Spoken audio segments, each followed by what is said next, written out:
Olá pessoal, a paz do Senhor Jesus, que Deus abençoe a sua casa, a sua vida e o seu ministério. Hoje mais uma vez estamos aqui abordando os assuntos da Escola Bíblica Dominical. Hoje trataremos de um tema importantíssimo que trata da visão, da posição do meio do movimento pentecostal ou da Assembleia de Deus, assim podemos dizer, sobre a evangelização e a missão em relação ao Evangelho do nosso Senhor Jesus Cristo. E falaremos sobre esse tema, compromissados com a evangelização. Lição de número 11.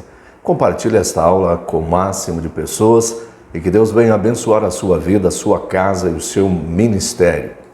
Algumas perguntas que trataremos como subsídios nessa lição.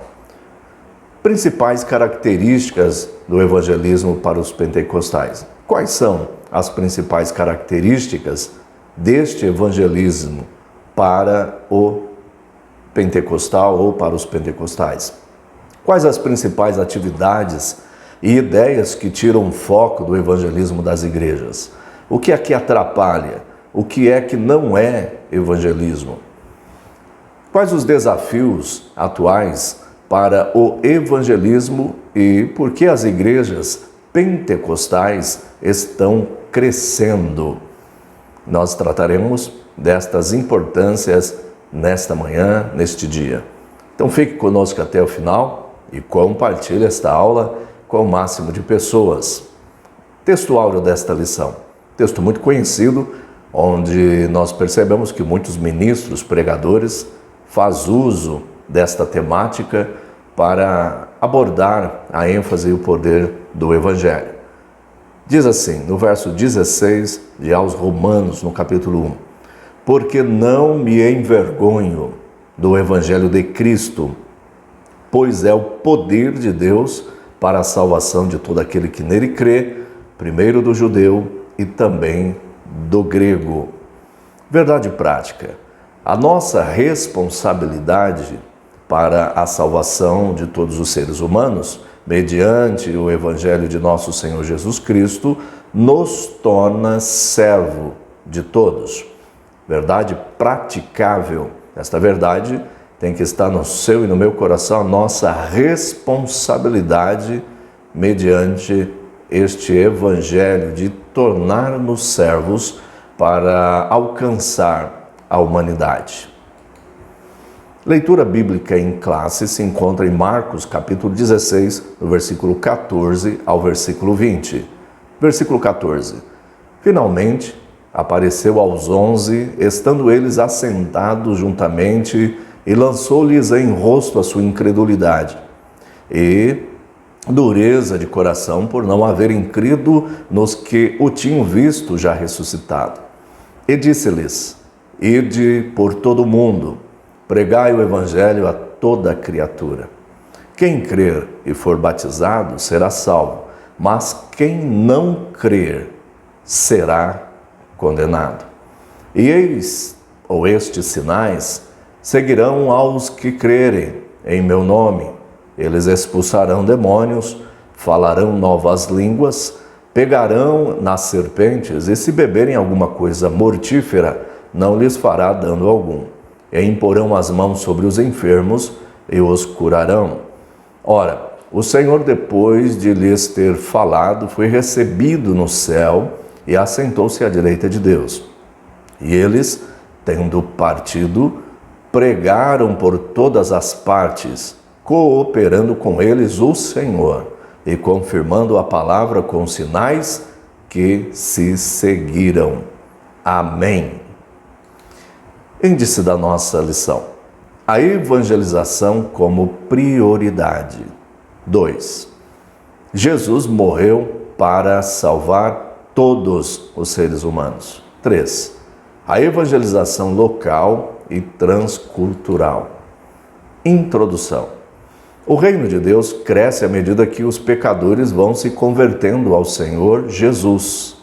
A igreja é a única agência do reino de Deus escolhida pelo Senhor Jesus para levar a mensagem do Evangelho a um mundo que parece ou perece por causa do pecado.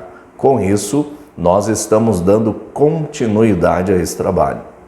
Deus fez por bem, ou quis assim, desta forma, que a igreja fosse uma embaixada, embaixadores do reino.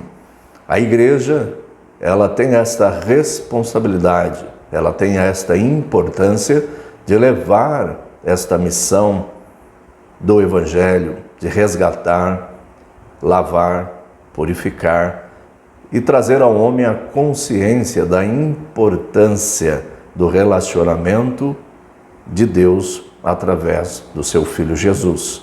O Evangelho que resgata, que sara, que cura, que renova, que transforma, está nas mãos da igreja como responsabilidade através da sua missão na evangelização. Introdução. Que Jesus também começou esta obra.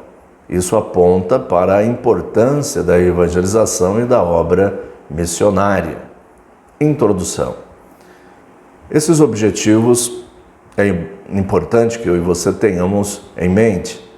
Conscientizar a respeito do compromisso com a evangelização. Nós vamos também entender os objetivos específicos, mostrar que a evangelização é uma prioridade dos pentecostais. Enfatizar que Jesus morreu para salvar todos os seres humanos. Argumentar que o Novo Testamento destaca a obra também missionária na esfera local e transcultural. Tópico 1. A evangelização como prioridade. Síntese do tópico. O evangelho é uma questão de vida e morte. Por isso a evangelização é uma prioridade. Parte 1. O evangelho. O texto que nós lemos no nosso texto áureo, na lição de hoje, em Romanos capítulo 1, verso 16, diz assim: porque não me envergonho do evangelho de Cristo. Primeiro, o evangelho é de Cristo. Este é o evangelho que deve ser pregado, o evangelho de Jesus Cristo.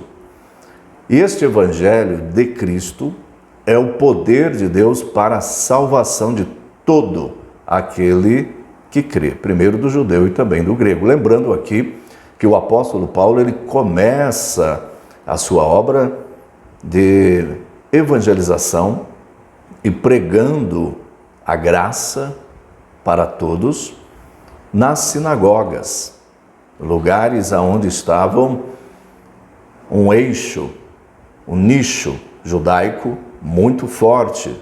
A ênfase ali era o conceito mosaico, da lei mosaica.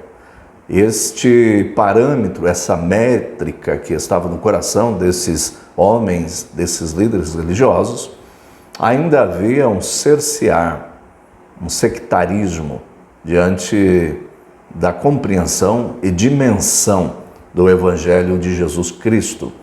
E foi-lhe apresentado desta forma que este Evangelho é o poder de Deus para a salvação de todo aquele que crer, tanto do judeu, ou primeiro do judeu, como também dos gregos, ou de todos aqueles que estiverem apto na aproximação da graça e do Evangelho que lhe fora proposto e lhe será proposto.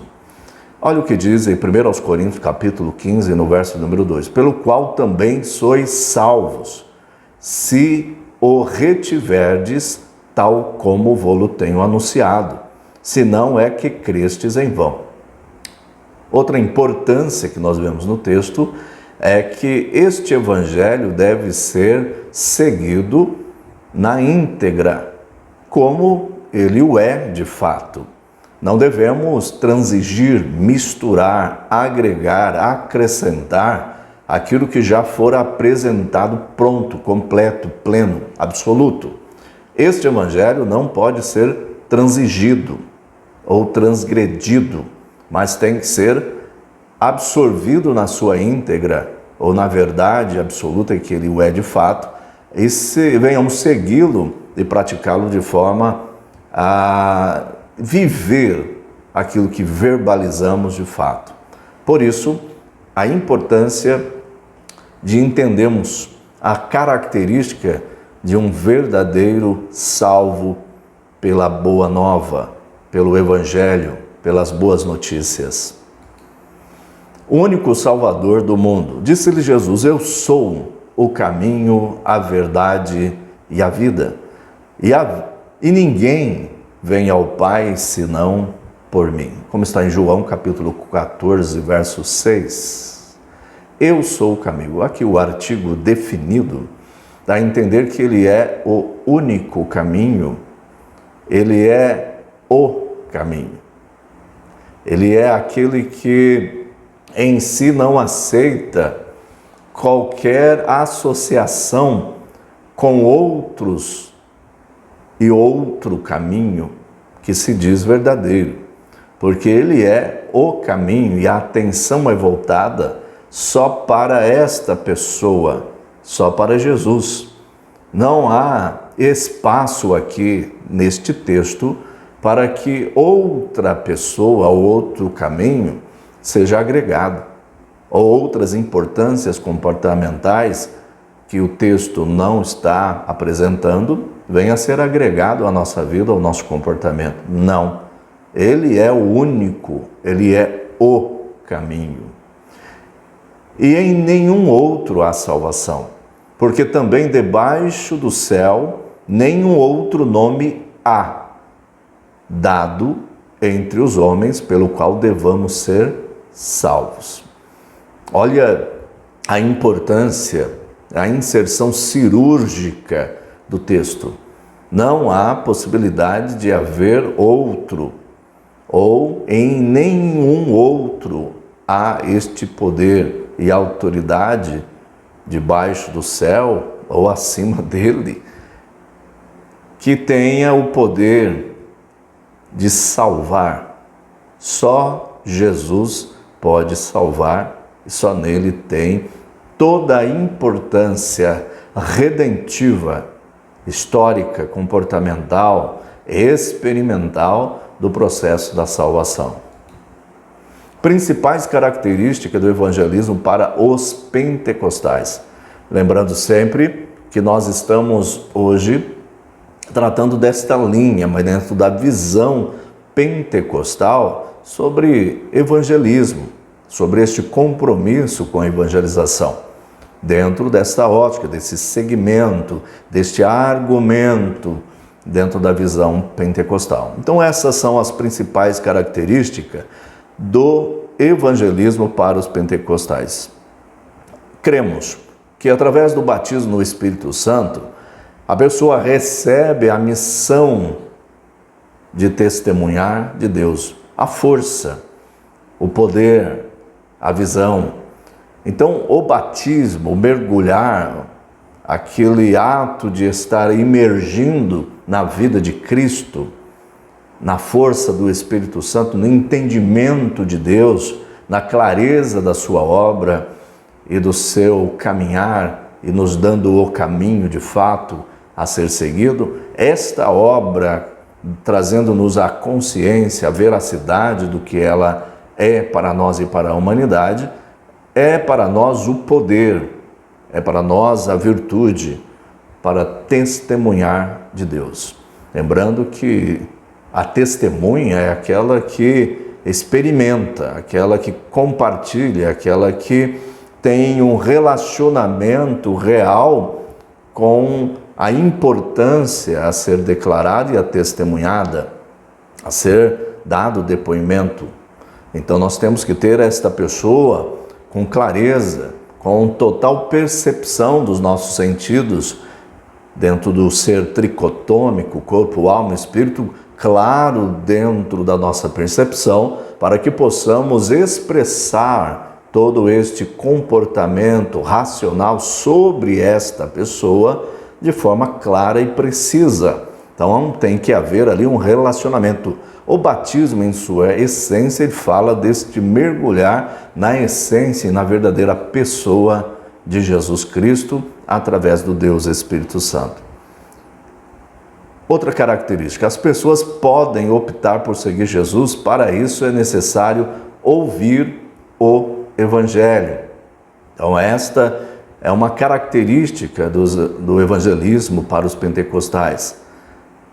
Jesus é o caminho, a verdade e a vida. E para isso, para as pessoas se optar, tomar uma decisão, ter uma escolha, ter o ato de ver Deus e através da pessoa do Espírito Santo converter, sofrer uma metanoia, uma mudança de mente completa, restaurada, é importante o Evangelho chegar ao ouvido dessas pessoas, chegar ao coração. Jesus pode vir a qualquer momento, é uma das características do evangelismo pentecostal. Como dentro de um segmento pentecostal ou dentro da sua maioria argumentativa teológica, acredita no pré-tribulacionismo. Ou seja, Jesus vem antes da grande tribulação, a qualquer momento. Jesus pode estar voltando, Jesus pode levar, arrebatar. Este é um pensamento, uma fé, uma crença dentro desse argumento teológico do movimento pentecostal. E para isso, como Jesus pode vir a qualquer momento, é preciso anunciar o Evangelho. As principais atividades e ideias que tiram o foco do evangelismo das igrejas.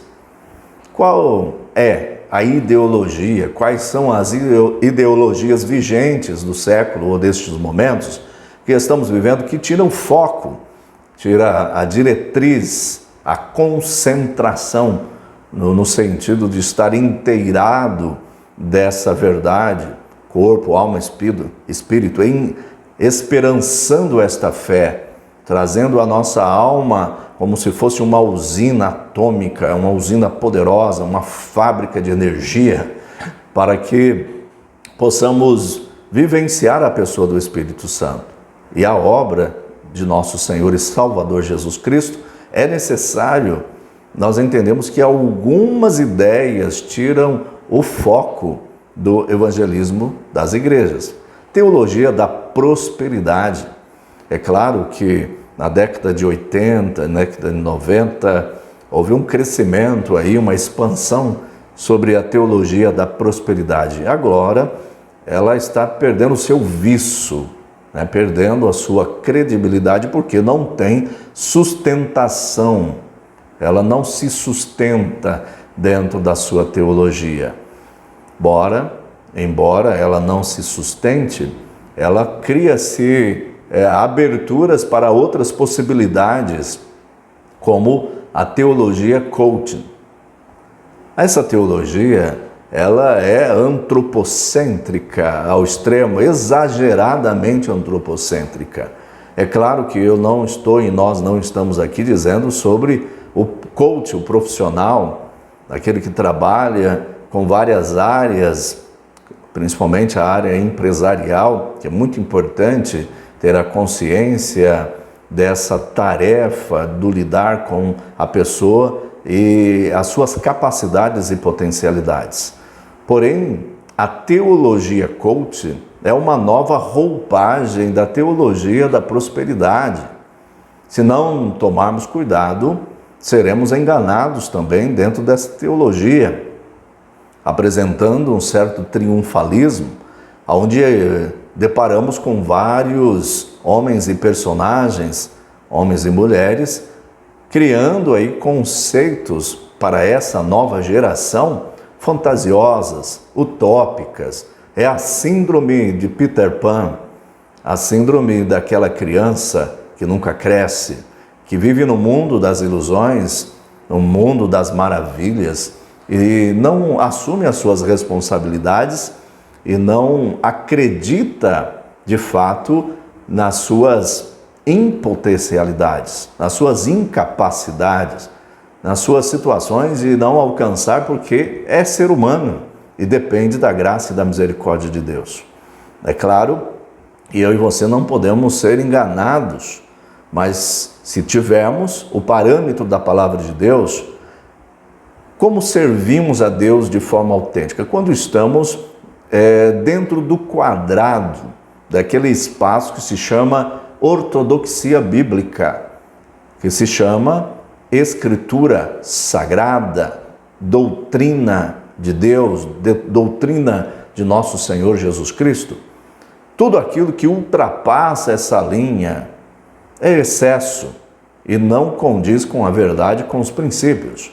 O que podemos perceber dentro dessas teologias, que existem os seus exageros, existem as suas principais vertentes argumentativas que elevam o ser humano além da realidade que Jesus nos apresentou.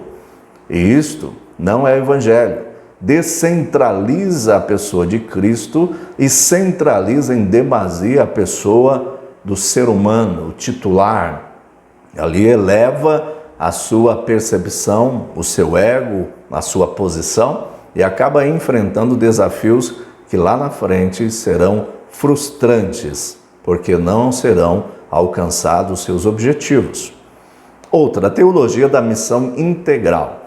Tomamos cuidado porque quando a missão integral ela é implantada de forma inadequada, ela acha que tudo que fazemos, olha só, tudo que estamos a fazer tem a ver com a obra missionária. De fato é. Mas às vezes nós concentramos em assistências sociais, em elaborar ajuda ao pobre, ao necessitado, mas nos esquecemos da obra missionária no campo missionário, transcultural, pós-cultural. E estamos aqui vivendo dentro de um quadrado de uma ONG, como se a igreja fosse um repouso para comportamento desse tipo.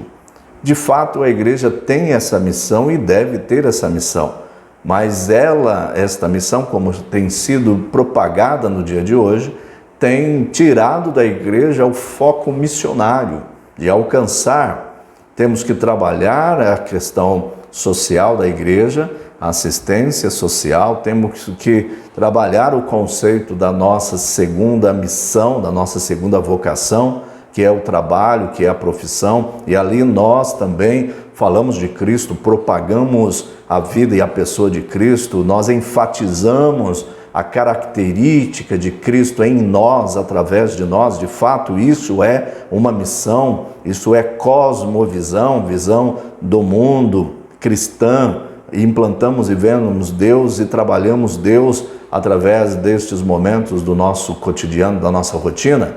Porém, isso não pode ofuscar a nossa visão a respeito do que Deus, de fato, quer fazer com todos os seres humanos, salvar. E para isso nós precisamos ter a visão da missão transcultural, alcançar essas vidas. Igrejas que se envolvem de forma profunda com a política e demasiadamente acabam se desprendendo das suas verdades ou das suas verdadeiras saídas e importâncias do reino de Deus. Perdemos a característica quando essa igreja está totalmente entrelaçada, enredada com os argumentos, com o sentimento filosófico, político que existe. Tome cuidado. Porque às vezes largamos o nosso sacerdócio, o nosso ministério e somos envolvidos com um conceito que nos ofusca da verdadeira missão da igreja e também do indivíduo como filho de Deus, como súdito desse reino. Igrejas que focam demais na assistência social. Às vezes a igreja fica padronizada, como falamos aqui, na missão integral, que é importante termos a consciência social, e isto não deve faltar, principalmente no momento em que estamos vivendo. Eu louvo a Deus pelo fato de estar no ministério, numa denominação que atende de forma próxima, intensa, contínua na assistência social. Porém, isto pode demasiadamente, se não estivermos trabalhados, estrategiados com uma visão clara sobre o reino de Deus, tirar o nosso foco da verdadeira ou da importância do reino de Deus. Foco, importância. Entendemos o contexto, a integralidade da missão, porém não podemos ater-nos apenas a um papel e a esquecer-nos de uma substância apresentada por Cristo que se tornou e é prioritária, que é a salvação do ser humano. Salvar para estar adentrando a eternidade com Cristo, porque Deus, Cristo, Jesus, amou o mundo de tal maneira. E esta expressão mostra a sua prioridade e a importância de Deus em relação à humanidade. 2. Jesus morreu para salvar todos os seres humanos. Síntese desse tópico. A expansão da expiação de Cristo é de caráter ilimitado. Essa é a visão, o argumento do segmento pentecostal. Isto é, Jesus morreu por toda a humanidade. 2. Por quem Jesus morreu? Há dois argumentos teológicos importantes e vigentes na nossa geração. É claro que existem outras, mas as principais são essas. A expiação limitada e a expiação ilimitada. A expiação limitada trata-se da ideia de que Jesus morreu apenas por um grupo restrito de pessoas escolhidas desde antes da fundação do mundo. Então, Jesus já morreu para uma pessoa, para um grupo de pessoas já caracterizado, já definido. Essa é a expressão prática, funcional, da teologia da expiação limitada. A expiação ilimitada, o Senhor Jesus morreu por toda a humanidade. Isso expressa aqui uma saída da visão pentecostal, do argumento da visão pentecostal. Na sua maioria, é de fato partidária dessa teologia que Cristo, biblicamente, através dos textos apresentados, morreu por toda a humanidade. Por quem Jesus morreu? Em 1 Timóteo, no capítulo 2, no verso 4 ou 6, diz assim, verso 4, que quer que todos os homens se salvem e venham ao conhecimento da verdade, porque há um só Deus e um só mediador entre Deus e os homens, Jesus Cristo, homem, o qual se deu a si mesmo em preço de redenção por todos, para servir de testemunho a seu tempo. 1 Timóteo 2, 4, 6. Qual é o desejo dele? Qual é o sentimento real de Deus para a comunidade? É que todos venham à salvação, ao conhecimento da verdade.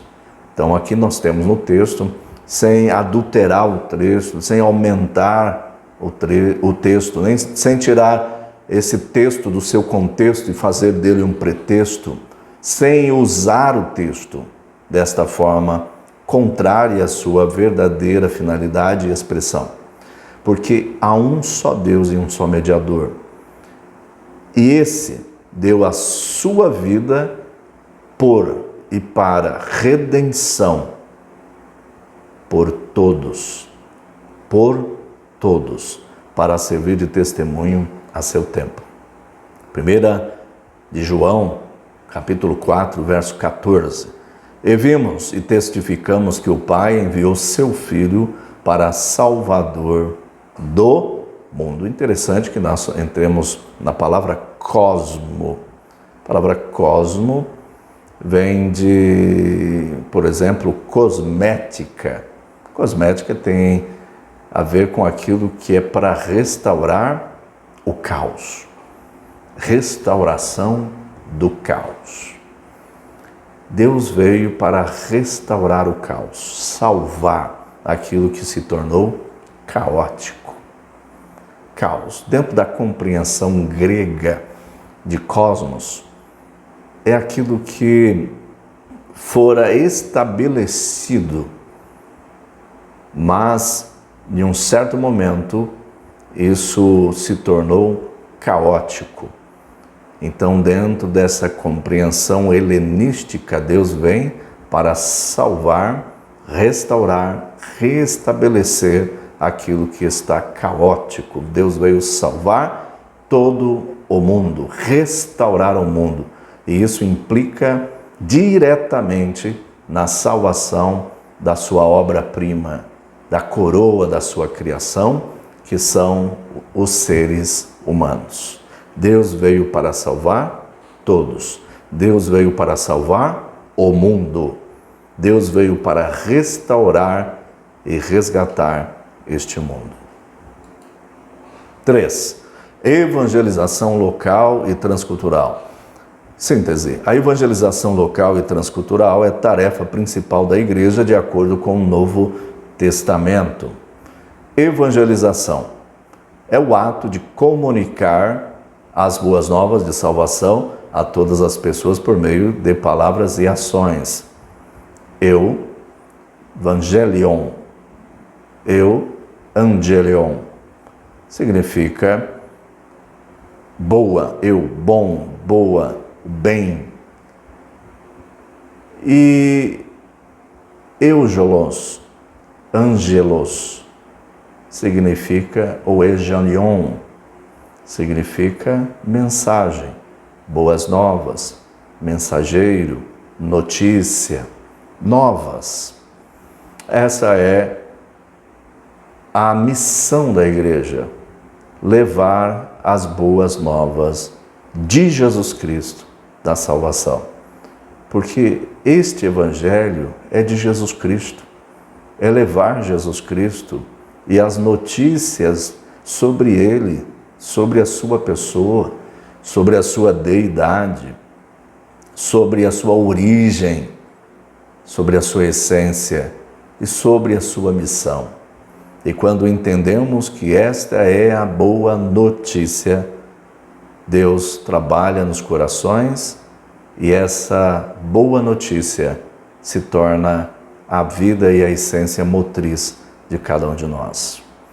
Atos 4:33. E os apóstolos davam com grande poder testemunho da ressurreição do Senhor Jesus, e em todos eles haviam abundante graça. As missões. O trabalho missionário é a evangelização entre pessoas de culturas diferentes da nossa. Deve-se levar em conta a cultura e costumes de cada local para que a mensagem seja comunicada de forma eficiente. Nós não vamos aculturar aquelas pessoas à nossa cultura. Nós não vamos tirar a cultura, os costumes que são parte de uma cultura sadia daquela pessoa, de maneira nenhuma. Essa pessoa não haverá de aculturar-se a nós. Porém, a palavra de Deus entrará naquele coração e aquilo que é maléfico, aquilo que é pecaminoso dentro daquela expressão cultural, através do Espírito Santo, Deus curará e transformará. Mas não queremos trazer as pessoas à nossa cultura, a cultura do outro. Não, essa não é e nem será o objetivo do Evangelho, da missão evangelística e missionária. Pelo contrário, não haverá transgressão, não haverá um adultério dessa cultura, mas haverá um abraçar, aculturando-nos aquela expressão para ganharmos aquelas pessoas dentro desse aspecto cultural e desse conceito de ninho propício para que o Evangelho possa ganhar o coração e a alma desta pessoa e encontrar ali a guarida para poder ser plantada e germinar e dar bons frutos. Deve levar em conta a cultura e esses costumes, de fato, e que este Evangelho, a mensagem, seja comunicada de forma eficiente. Por isso, é necessário treinamento missional, uma base missionária para conscientizar estas pessoas da importante e inteligente ação missional dentro do contexto cultural ou transcultural. As missões. Olha o que diz em Atos 17, 22 e 26. E estando Paulo no meio do Areópago, disse: varões atenienses, em tudo vos vejo tanto supersticiosos, porque passando eu e vendo nossos santuários, ou vossos santuários, achei também um altar em que estava escrito: ao Deus desconhecido. Esse, pois, que vós honrais, não o conhecendo, é o que eu vos anuncio. O Deus que fez o mundo e tudo que nele há, sendo o Senhor do céu e da terra, não habita em templos feitos por mãos de homens, nem tampouco é servido por mãos de homens como que necessitando de alguma coisa, pois Ele mesmo é quem dá a todos a vida, a respiração e todas as coisas. E de um só fez toda a geração de homens para habitar sobre toda a face da terra, determinando os tempos já dantes ordenados e os limites da sua habitação. Veja que abordagem inteligentíssima do apóstolo Paulo, dirigida por Deus, com a sua experiência, com a sua escola, ele obteve ali uma informação estratégica e aplicou muito bem o Evangelho de uma forma que veio a encaixar-se de forma perfeita naquele contexto cultural. Porque sendo livre para com todos, fiz-me servo de todos para ganhar ainda mais. E fiz-me como judeus, para ganhar judeus, para os que estão debaixo da lei, como se estivesse debaixo da lei, para ganhar os que estão debaixo da lei, para os que estão sem lei, como se estivesse sem lei, não estando sem lei para com Deus, mas debaixo da lei de Cristo, para ganhar os que estão sem lei. Fiz-me como fraco para os fracos, para ganhar os fracos. Fiz-me de tudo para todos, para por todos os meios, chegar a salvar alguns. Desafios atuais para o evangelismo. Evangelização de condomínios fechados. É claro que esses desafios é importante nós lembrarmos ou trazermos à memória esses grandes desafios. Condomínios, quando nós falamos de condomínios, já vem à nossa mente aquela questão da faixa etária de pessoas mais abastadas que tem ali, mas hoje nós percebemos que há vários condomínios de pessoas de classe média, a nível mais inferior, monetariamente falando, claro. Essa pessoa também tem acesso a morar em condomínio. Já ali não tem porta para você bater, né? Então há uma grande dificuldade de você entrar nesses ambientes, porém há possibilidades e é um desafio. Evangelização dos mais escolarizados. É claro que hoje é uma busca pela academia, pela compreensão acadêmica das coisas. Mas é muito complicado também entendermos a falta de interesse das pessoas de buscar, principalmente nos meios cristãos. Mas é um grande desafio, um desafio dessa classe acadêmica, de chegar à mente dessas pessoas através do Evangelho, devido à sua ideologia cauterizada, acadêmica ou academizada, que não consegue mais ter abertura para qualquer outro tipo de importância. Saiu de alguns extremos e entrou no extremo do racionalismo, do materialismo. Este comportamento está no coração e é complicado, um desafio. A evangelização dos mais vulneráveis socialmente, moradores de rua, encarcerados, né? Essa definição hoje não se usa mais, mas asilos, dentre outros. Evangelização de crianças e jovens. E por que não dizer evangelização para aquele grupo de pessoas deficientes? Também evangelização de idosos, evangelização dentro de regimes totalitários, evangelização no período de pandemia. Então nós temos os nossos recursos. Agora nós estamos, eu, Daniel e o grupo do Ministério AD Jerusalém, ou o Ministério, usa os recursos. E aqueles nossos irmãos, nossos colegas, professores, também estão usando o recurso da mídia, da internet, dos canais por meios sociais que nos é apresentado, e nós estamos usando esses recursos e Deus tem nos abençoado. É uma forma de estarmos, mas não nos distanciarmos, de estarmos entrando em contato através de uma ligação, através de mensagens pelo WhatsApp, de fortalecimento, através de uma oração feita também por esses meios. Isto é importantíssimo neste momento em que estamos vivendo. Porque as igrejas pentecostais estão crescendo. Motivo 1, o DNA missional da igreja pentecostal. Com base na leitura de Atos, os pentecostais afirmam que todo discípulo é chamado e capacitado e todo discípulo é encorajado. Isso é característico do movimento pentecostal. Todo discípulo é chamado e capacitado para fazer, para ir, para estar em uma missão, com uma missão, cooperando. E de fato, todos são encorajados. Uma mensagem clara. O Novo Testamento apresenta um modelo que devem ser copiados e diretrizes que devem ser seguidas.